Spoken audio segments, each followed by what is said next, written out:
E-mailen küldjük be a jó öreg adóbevallást. Nőtlen, egyedül él, Diana eltartója, az éves jövedelme $35,000. Uram, kitöltöm én magam. Imádom ezt csinálni. Tényleg? Igen. Adóbevallást? Igen. Rendben. Mi ez? Csak azokra az amerikaiakra gondoltam, akik a szavazólapon az önnevét x-elték be. A marhák. Tehát az édesanyja utáni TB járulék $1536, a rendőrségi $2400. És most jön a kérdés. Általányt fizet, vagy tételes bevallást ad be? Tételest, uram. Adományozott jótékony célra? $500 az első baptista egyháznak. $185 az ÜTV hadseregnek ruházatra. $500 a washingtoni rendőrségi jóakarat társaságának, és $250 a washingtoni testvériség egyesületnek. Tényleg? Igen. Plusz van még $430 orvosi költség. Jobban jár az általánnyal. Rendben. Akkor el is küldöm. Ha bármiben hazudott, börtönbe kerül.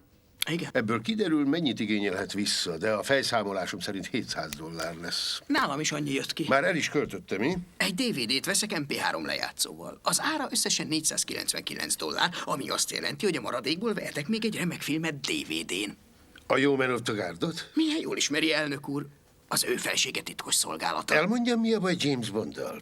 Semmi. Ha felrázva kéri, akkor hideg vizet kap ginnel, meg száraz vermuttal. Éppen azért szokás különleges kanállal keverni, hogy ne törjön össze a jég. James vizezett martinit rendel, és még felvág vele.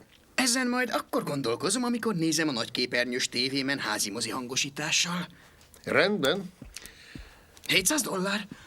400. Csak 400-at kapok vissza. 400-zal tartozik.